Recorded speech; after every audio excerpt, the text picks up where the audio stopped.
Hello everyone and welcome to the channel of KV Teachers Guild. So students, this is part 2 of quiz video of chapter A Reverse Tale. A Reverse Tale की जो quiz की video है उसका part 2 है ये. आई am sure part 1 आप सभी ने देख लिया होगा. उसमें जो क्वेश्चंस बच गए थे, जो कवर नहीं हो पाए थे, उनको हम लोग इस वीडियो में कवर करेंगे. ओके, तो चलिए शुरू करते हैं. किसी भी बच्चे ने चैनल अगर सब्सक्राइब नहीं किया है तो पहले आप चैनल को सब्सक्राइब कर ले, बेल आइकन को प्रेस कर ले. वीडियो किस तरीके से देखनी है, क्विज किस तरीके से अटेम्प्ट करनी है, आप सबको पता होगा. So let's begin now. So 10 questions we have already done and now starting from question number 11. So question 11 is people obtain ground water through dash and dash. आप जानते हैं कुछ तो हमारा वाटर सरफेस वाटर है जो बह रहा है नदियों में एंड इन द लेक्स में, पॉन्ड्स में. कुछ हमारा अंडरग्राउंड वाटर है जो ज़मीन के अंदर है. आप ज़मीन के अंदर पानी किस तरीके से बाहर निकाल कर यूज़ करते हैं? आपके ऑप्शंस हैं वेल्स एंड ट्यूबवेल. कुएँ और ट्यूबवेल जो होते हैं उनके थ्रू अंडरग्राउंड पानी बाहर निकालते हैं. टैप्स एंड रेन्स, आपके घर में टैप्स नल जो है और बारिश का पानी जो है उसके थ्रू पानी बाहर आता है underground. Rivers and seas, ponds and oceans. लोग किस तरीके से अंडरग्राउंड वाटर, ग्राउंड वाटर जो है उसको ऑब्टेन करते हैं in the form of wells and tubewell, taps and rains, rivers and seas, ponds and oceans. जो भी आपको लगता है आंसर करेक्ट है आप नोट कर लीजिए. In the end of the video I will tell you all the answers. So ये एक पिक्चर है जो बता रही है आपको किस फॉर्म में पानी बाहर निकलता है. ये देखिए, ये जो पानी है एक्चुअली में ये ग्राउंड वाटर है और ये एक मेथड है जिसके थ्रू हम इसको we are fetching the water from the ground. Okay, तो ये क्या है तरीका ये आपको पता होगा. थोड़े से हिंट के लिए पिक्चर आपको दी हुई है. Next is dash. 100 years ago earth had dash. लगभग 100 साल पहले अर्थ पर क्या था? Much more water than this is now, that is now. अभी जितना है उससे बहुत ज़्यादा पानी था. A lot less water than is now. अभी जितना है उससे काफ़ी कम था, अब पानी ज़्यादा हो गया है. Same amount of water that is now, जितना पहले था उतना ही अब है, या फिर नन ऑफ द अबव. इनमें से कोई भी आंसर करेक्ट नहीं है. ये मैंने आपको तब बताया था जब आपको वाटर साइकिल के बारे में बताया गया था कि पानी जो है ना तो आप उसको डिस्ट्रॉय कर सकते हैं, ना ही आप उसको क्रिएट कर सकते हैं. ना आप उसको ख़त्म कर सकते हैं, ना आप उसको बना सकते हैं, है ना. तो कितना पानी था अर्थ पर? पहले ज़्यादा था, पहले कम था, उतना ही था जितना आज है, या फिर कोई भी आंसर करेक्ट नहीं है. जो भी आपको लगता है आंसर दे दीजिए. देन आई मैं एक हिंट दूंगी आपको and then we will move ahead. Answer आपको इसका लास्ट में ही पता लगेगा. तो देखिए, ये वाटर साइकिल है आपका. थोड़ा सा ये भी बताना ज़रूरी है, ऑल्दो मेंशन नहीं किया हुआ बट चैप्टर क्योंकि आपका वाटर के बारे में है. तो क्या होता है, पानी आपका सीज में है, वहाँ से इवापोरेट होता है सन रेज के थ्रू. उसके बाद वो बादल बन जाते हैं. बादल जब अर्थ के ऊपर आते हैं कंडेंस होते हैं, ठंडे होते हैं, और क्या होता है, प्रेसिपिटेशन होती है. उसके बाद उनसे बारिश होती है. बारिश का पानी वेरियस रिवर के थ्रू आपके डिफरेंट से फिर से कहाँ आ जाता है, फिर से कलेक्ट हो जाता है सीज में. एंड ये प्रोसेस चलता रहता है जिसको कि हम वाटर साइकिल कहते हैं. ओके, तो ना तो पानी आप कभी ख़त्म कर सकते हैं, ना ही जनरेट कर सकते हैं. इसलिए कहा जाता है जितना पानी जब अर्थ बनी, इसमें तो हंड्रेड्स ऑफ ईयर्स ही पूछा है, मिलियंस ऑफ ईयर्स अगो जितना पानी था आज भी उतना ही है. कुछ भी बढ़ा नहीं है, कुछ भी कम नहीं हुआ है. हाँ, पीने लायक पानी ज़रूर कम हो गया क्योंकि हमने जो पोर्टेबल वाटर था उसको पोल्यूट कर दिया है, बट क्वांटिटी उतनी ही है. Next is pollution of water bodies can be controlled by. आप जो वाटर बॉडीज़ का पोल्यूशन है उसको कैसे कंट्रोल कर सकते हैं, किस तरीके से रोक सकते हैं?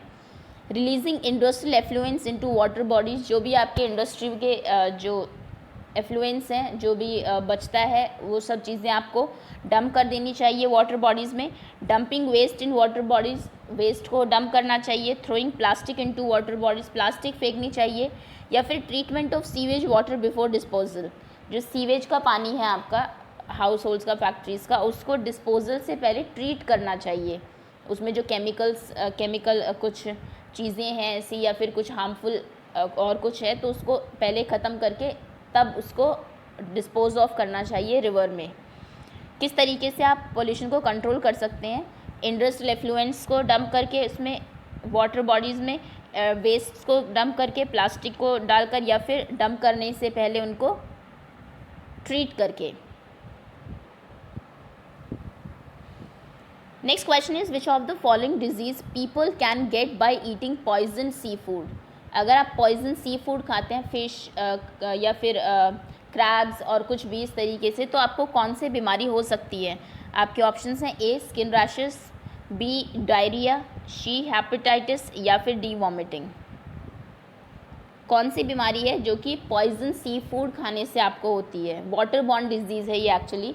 स्किन रैशेस हो सकते हैं, डायरिया हो सकता है आपको, हेपेटाइटिस या फिर vomiting. Okay, next is which of the following is not an होना चाहिए, is not an aquatic animal.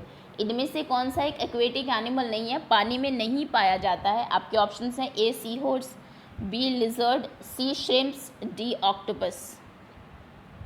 आपको आपके चैप्टर में बताई हुई है ये चीज़ एक्वेटिक एनिमल्स के बारे में। मैंने काफ़ी एनिमल्स आपको कराए भी थे व्हेन हम लोगों ने जब वर्कशीट की थी।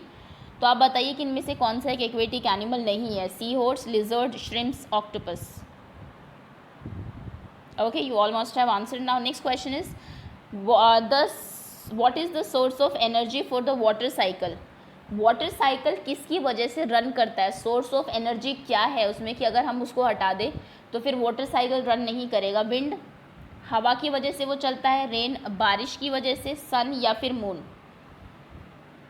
वाटर साइकिल मैंने आपको पिक्चर दिखा दी थी कि क्या होता है। कंडेंस होता है, इवेपोरेशन होता है एंड देन प्रेसिपिटेशन होता है, कलेक्शन होता है।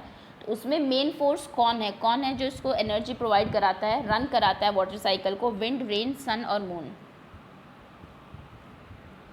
Okay. Next question is when a patient is suffering from vomiting due to drinking dirty water. जब भी किसी पर्सन को वॉमिटिंग होती है, अगर आपने डर्टी वाटर पिया है तो आपका स्टमक अपसेट हो जाता है। तो उस टाइम पर क्या होता है, doctor advise him to take ORS solution.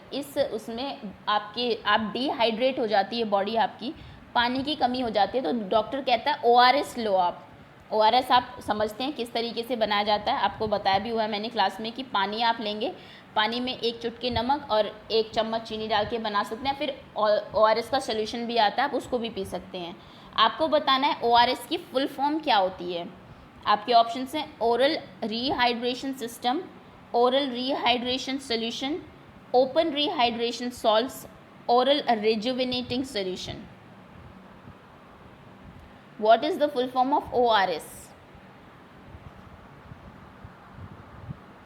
Okay, देखिए ये 3 चीज़ें रिक्वायर्ड है आपको ORS बनाने के लिए। जब भी किसी पर्सन को डायरिया है, वॉमिटिंग है, तो आप क्या करेंगे, इन तीनों चीज़ों को मिक्स करके उसे कांस्टेंट देते रहेंगे। उससे उसकी बॉडी में क्या होगा, वाटर जो है वो क्वांटिटी बनी रहेगी, डिहाइड्रेशन नहीं होगा। Next is list A, list B. 2 आपको दिए हुए, यहाँ पर आपको मैचिंग करनी है। आप इसका आंसर अभी लिख लीजिए, मैं आपको स्लाइड के एंड में इसका आंसर बता दूंगी। इधर लिखा हुआ है कॉलेरा, फिश, फर्टिलाइजर्स, स्प्रिंग। इधर है वाटर पोल्यूटेंट। इनमें से कौन सा एक वाटर पोल्यूटेंट है। वाटर बॉर्न डिजीज़, एक वाटर बॉर्न डिजीज़ है, एक एक्वेटिक एनिमल है और एक सोर्स ऑफ वाटर है। तो कौन सी चीज़ किसके साथ मैच होगी, A1, B2, C3, इस तरीके से लिख लीजिए। Then I am going to tell you answer right now.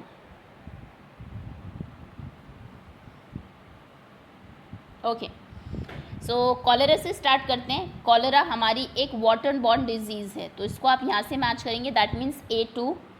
Fish एक एक्वेटिक एनिमल है, पानी में रहने वाला एनिमल। फर्टिलाइजर्स वाटर पोल्यूटेंट है। आपको पता होगा खेतों में जो फार्मर्स फर्टिलाइजर्स छिड़कते हैं, जैसे बारिश आती है, बारिश के साथ वो पानी के साथ मिक्स होके रिवर्स में चले जाते हैं एंड फाइनली आपके ओशंस में चले जाते हैं, जो कि वाटर को पोल्यूट करते हैं। ओके, और ये मेन रीज़न है आपके वाटर पोल्यूशन का, फर्टिलाइजर्स। ओके, स्प्रिंग क्या है आपका, एक सोर्स ऑफ वाटर है, जिससे आपको पानी, जो झरना आप बोलते हैं, जिससे आपको पानी मिलता है। सो अगर आपका ये इस तरीके से आपने मैचिंग की है तो अपने आप को आप 1 मार्क देंगे, अदरवाइज 0 देंगे। Next is from the table given below figure out the number of water contaminants. इनमें से कितने आपके वाटर पॉल्यूटेंट्स हैं, वाटर को जो कंटामिनेट करते हैं, ख़राब करते हैं, उनको आपको गिनना है 1 2 3 4 5 6 करके। इसका आंसर भी मैं आपको अभी बताऊंगी। पेस्टिसाइड्स जो खेतों में किसान छिड़कते हैं पेस्ट्स को मारने के लिए, वो एक वाटर पॉल्यूटेंट है। डस्ट, धूल, रॉक्स, पत्थर, fertilizers, plants, rain, chemical, gravels. Okay तो सबसे पहले स्टार्ट करते हैं। पेस्टिसाइड बिल्कुल एक वाटर पॉल्यूटेंट है, पेस्ट को मारने के लिए छिड़का फसलों पे जाता है बारिश में पानी के साथ, जैसा मैंने कहा वो आपकी वाटर बॉडीज़ में चला जाता है। डस्ट भी वाटर पॉल्यूटेंट है, आपके यहाँ पर पानी रखा उसमें डस्ट गिर जाए तो पानी एक तरीके से क्या हो जाएगा, पॉल्यूटेड हो जाएगा, क्योंकि डस्ट मिक्स नहीं होती आपके वाटर के साथ। रॉक वाटर पॉल्यूटेंट नहीं है आपका, एक है ना, आपके जो बहुत सारे, क्योंकि रॉक नीचे बैठ जाता है, पानी ऊपर साफ़ ही रहता है। नेक्स्ट इज फर्टिलाइजर्स, बिल्कुल आपके वाटर पॉल्यूटेंट है। प्लांट्स नहीं है, रेन नहीं है। केमिकल्स बिल्कुल है, फैक्ट्रीज़ के जो केमिकल्स होते हैं बहुत ही हार्मफुल इफेक्ट होता है। ग्रेवल नहीं है। दैट मीन्स कितने आपके वाटर पॉल्यूटेंट्स हैं, 1 2 3 एंड 4, 4 वाटर पॉल्यूटेंट है इसमें आपके। Okay next is where on earth is most of the available fresh water found, earth के ऊपर कहाँ पर सबसे ज़्यादा फ्रेश वाटर पाया जाता है। आपके ऑप्शंस हैं ओशियंस में, आइस कैप्स और ग्लेशियर्स में, एक्विफर्स में, सरफेस वाटर। सबसे ज़्यादा फ्रेश वाटर कहाँ मिलता है, oceans, ice caps, glaciers, aquifers and surface water. तो ये एक बहुत बड़ी प्रॉब्लम है। वैसे हम कहते हैं काफ़ी पानी है, पीने के लिए भी काफ़ी है, लेकिन बहुत सारा पानी कहाँ पर टैप हो गया है ये आपको पता होगा, मैंने आपको लास्ट में बताया था, जिसको जो कि पिघल के आ रहा है, लेकिन जिस स्पीड से आ रहा है वो मतलब, और जिस जैसे वो आ रहा है आप उसको पोल्यूट भी कर रहे हैं, तो पीने के पानी की इसलिए कमी हो रही है। कहाँ पर है काफ़ी पानी आपको पता होगा। Next is question number 21 is why fish were dying, आपकी उसमें चैप्टर में फिश जो है वो मर रही थी, उसके मरने का क्या कारण था। आपके ऑप्शंस हैं A because of water pollution, क्योंकि पानी पोल्यूट हो रहा था, because of lack of food, क्योंकि खाने की कमी थी इसलिए फिश मर रही थी, बिकॉज ऑफ एयर पोल्यूशन, हवा पोल्यूटेड थी और इसकी वजह से फिश मर रही थी। नन, कोई रीज़न नहीं था, वो अपने आप ही मर रही थी। क्या रीज़न था फिश के डेड होने का, आपके पिक्चर में लास्ट में काफ़ी सारे फिश आपको डेड मिलती है, water pollution, lack of food, air pollution और none. Okay next question is what people throw in rivers, लोग रिवर में क्या चीज़ें थ्रो करते हैं। आपके ऑप्शंस हैं A garbage, B coins, C statues, D all of the above. Garbage कूड़ा फेंकते हैं वाटर बॉडीज़ में, कॉइन्स सिक्के फेंकते हैं, स्टैचूज़ आपके जो रिलीजियस स्टैचूज़ हैं, जो मूर्तियाँ होती हैं उनको डंप करते हैं, या फिर ऑल ऑफ दी अबव, सभी चीज़ें थ्रो की जाती है रिवर्स में, वाटर बॉडीज़ में। ओके अब मैं आपको आंसर्स दिखा रही हूँ। दिस वर द 12 क्वेश्चंस, जो कि आपके 11 to 22 10 क्वेश्चंस हम लोग फर्स्ट पार्ट में कर चुके हैं। Now I am going to show you the answers of this. Yes okay 11th question का आंसर है आपका A, 12th C, 13th A, 14th B, 15th B, 16th B, 17th B, 19th का answer मैं आपको वहीं पर बता चुकी हूँ, 20th B, 21st A, 22nd B, D sorry. Okay तो जितने भी आपके आंसर्स करेक्ट है कमेंट सेक्शन में आप अपने नाम के साथ लिख देंगे। And that's all, I am sure you all must have enjoyed the chapter. कुछ आपको सीखने को भी मिला होगा, एक्स्ट्रा चीज़ें पता लगी होगी about water bodies, water pollutants and how to keep water, portable water के बारे में किस तरीके से, how to keep water safe for drinking. Okay so that's all, thank you so much.